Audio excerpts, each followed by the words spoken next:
Okay.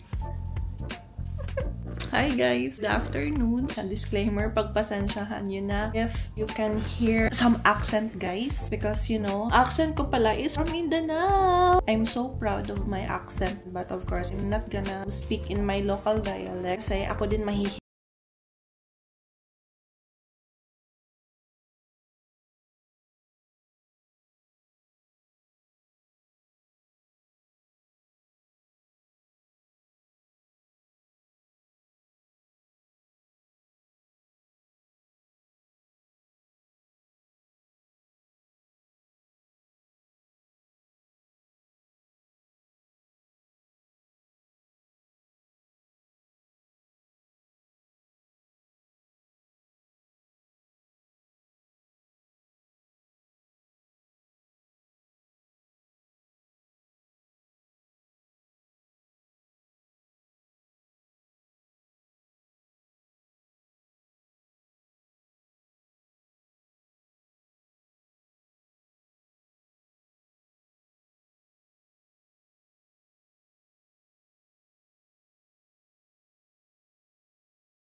I bought intended for vlogging because yun nga guys, gusto kong i-career yung pag-vlog. I think I needed some outlet also. Like diba, ang daming mga vloggers na ngayon that they are living their dreams. My plan is to be a travel vlogger. Way back years ago, I am really a fan of traveling. But right now, hindi natin nagagawa kasi we have a lot of bills to pay. So, sabi ko, if gusto ko maging vlogger ako, maging travel vlogger. But since we are not yet capable to do that right now, maging lifestyle vlogger na tayo guys. And I'm gonna show you ano yung life as an expat here in UAE. So, baka naman kasi are some viewers na gusto malaman paano yung life namin dito, how we get here, and what are our works, ano yung mga lifestyle, yung cost of living namin dito. So anyway, today is Wednesday. Tapos na din naman ako sa mga ginawa ko today sa office. I checked the website, yung Leaflet Store UAE. Siguro most of OFWs here or most of the expats here are checking online ano yung mga offers ng mga big and small supermarkets. Doon kasi sa website na yun is andun yung mga leaflets kung ano yung mga offers nila for this week or for 2 weeks. So I checked yung Viva is laki ng sale nila ngayon guys. Right now kasi, pag makakita ko ng mga sale, especially pag sabon, binibili ko na siya kaagad guys. Kasi bihira lang mag-sale ng ganun kamura yung mga ganun sabon. And ayaw ko na ding bumili beforehand ng mga kape because I've tried that before. Alam mo yung pag may sale, nalulula ako sa sale guys, bumibili agad ako ng kape, biskwit, Nutella, mga chocolates para balikbayan box. And nabutan na ako ng expiry tapos hindi pa puno yung box ko. So, yun na nga. Imbis na ayoko na mag-hoard ng mga ganun na yung, lalo na yung mag-expire, yung mga pantry. Yung mga pantry items like coffee mate, chocolate, mga biskwit, yung Nutella. Ayoko na mag-hoard ng mga ganun guys. Kasi nangyari last year, hindi last year ba? Basta yung nangyari before, maabutan na siya ng expiry before pa namin mapadala. So, ang ginawa namin, kinain namin lahat. Kinain namin lahat, guys. Diba? Mag-diabetes pa tayo nito. Uulitin natin. So, anyways. So, ayun. Mga sabon-sabon, toothpaste, hand wash, tsaka dishwashing yun. Yes, alam ko guys na merong mga bibili ng mga ganun sa Pinas. But if you are an OFW, you will know. Iba pa rin yung feeling na, alam mo yun, parang nakaka-satisfy na nagpapabox kami. Alam mo yung may nabibili ka for our family sa Pinas. Basta iba yung feel. Siguro yung mga ibang OFW nakaka-relate, no? Kaya I've decided na kung bibili ako ng mga chocolate, biscuit, or any other pantry foods, bibilhin ko na lang siya pag time na magpapadala na tayo ng box. Para iwas din na maabutan ng expiry. Actually, may sabon kasi na detergent na pinabalik-bayan box namin before and nagustuhan ni mama. Kasi sobrang bula daw niya. Basta gusto niya. Tsaka hindi mainit sa kamay. So, bibili tayo ngayon. Yung bibili namin guys, 5 kg na, 5 kilos, yung isang pack na ganun. And it's only like, kung i-convert natin siya, nasa mga 225 pesos, 230 pesos more or less. Today, I'm gonna try na, kasi pupunta ako ng Viva Supermarket, me and my husband. Probably with my sis also because, kasi nagbabalak ako magpabalik-bayan box ulit guys. Not this year, siguro mga first quarter of next year or early second quarter of 2025, mapadala na natin at mapuno na natin yung box natin. Tingnan natin kung kailan mapuno. So, I'm gonna take you there. Pakita ko na lang sa'yo kung ano yung mga nabili namin. Sensya na guys ha, kung hindi ko pa alam yung mga pinagsasabi ko ngayon. Tapos, minsan, ito yung topic natin ngayon. Tapos, magja-jump na naman siya sa ibang topic. Lalo talaga, hindi ko alam. So, anyway, sige. Yun na lang siguro muna yung sasabihin ko ngayon. And, wait for the next update. Bye! It's currently 3:15 p.m. And actually, problema ko ngayon paano ko uwi. Kasi I thought, ihahatid ako ng colleague ko or susunod ako ng colleague ko. But what happened was, pumunta sila ng Dubai. So, hey guys, buti na lang may maghahatid pala sa akin yung isang labor namin. And may company car kasi kami na nasa kanya susi. Binibigay na sa akin ni boss yung susi pero hindi ko nagagamit kasi ayaw kong kumuha ng bus ng license. Ang mahal kasi ng license dito. Kaya ngayon, ayun, sobrang happy. Kasi niniisip ko pag nagta-taxi ako ang mahal guys. Kaya yan, hindi na lang. Kailangan kong makarating doon before 4. Tagal nga, chika pa sila ng chika dyan. Oh my god guys. 5 minutes na ako nag-antay. Asa na ba yung driver? Nakakaloka. Late ako. Ayan, next bus pa naman, after 30 minutes pa. Ayan, nakala ko umaga ako makaka-uwi eh. Speaking of, kailan na natin magpa-harvest ng kilay guys. Ano naman. Alam mo kasi, tamad akong lumabas ng bahay. Lalo na pag off, mas gusto ko lang na nasa bahay ako. Nasa kwarto, babasa ng libro, ganun. Yun lang yung yun lang yung pastime ko na na-enjoy ako. Siguro, maybe it's because na nagkaka-edad na din. Kasi before, pag day off, siguro, lagi ko nilolook forward na mag-malling, ganun. Eh, ngayon, mas gusto ko nang sa bahay na lang. OMG guys, parang late pa yung bus. Check ko lang yung bus.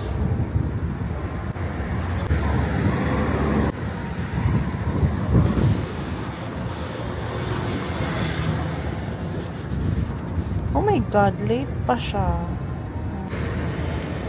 So nakikita nyo yan guys, yung dapat yung 111.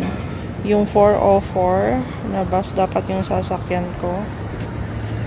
Kaso late siya ng 4 minutes. Next bus niya 4:25.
guys, hindi na ako nakapag-vlog kanina. Ang dami kasi naming bit-bit.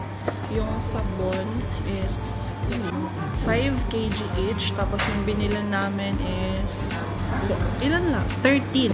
Tapos 5 sacks ng rice. Tapos may mga extra pa kaming binili. Yung dishwashing, 1 liter each. Tapos mga 15 liters ata yung binili, or 15 pieces yung binili namin. Kaya hindi ko nga and wala pa kami sinaing, wala kami ulam sa bahay. Kaya right now, nandito kami sa favorite. Yan, umorder lang kami itong isang full na grilled chicken biryani. Tsaka itong isang shrimp biryani. Actually, yung grilled chicken is grilled chicken with fried rice yung in-order namin. Kasi nga gutom. Gutom ang mga person. Then, umorder din ako ng isang dynamite chicken. Dynamite wings or dynamite chicken ata yan.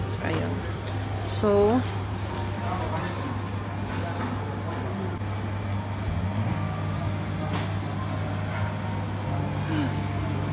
chicken? No, mutton. Mutton. Actually, never ko pa na-try kumain ng mutton. Kasi feeling ko sobrang langsa niya. Or, ewan ko, I don't know. But, I will still not try for today's video. Ayan, tinatry nila. Kumusta? Good. Good. How is it good? Gutom. Kasi guys, whole day, hindi ako kumakain ng buong araw. Yung kain ko lang is every dinner. So, ngayon lang ako makakain ulit. So guys, huwag kayong ma-overwhelm ha kung gaano kadami yung rice. Actually, this is the biryani.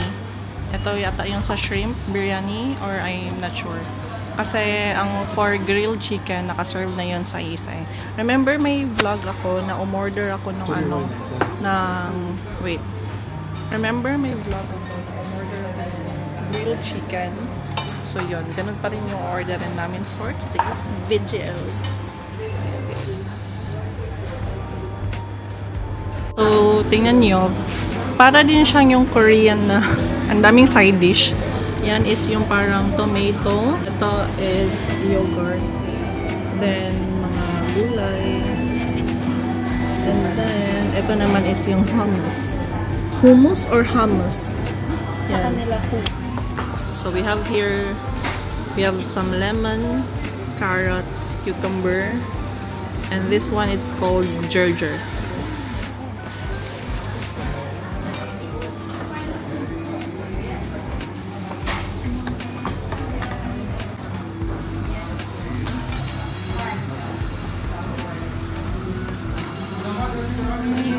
So this is the grilled chicken, guys. OMG, feeling ko extra ano to, extra fried rice. Oh my gosh. Then kasi para kung biryani to, dapat ano na andito na yung shrimp. Shrimp biryani yung in order ko. Ayan.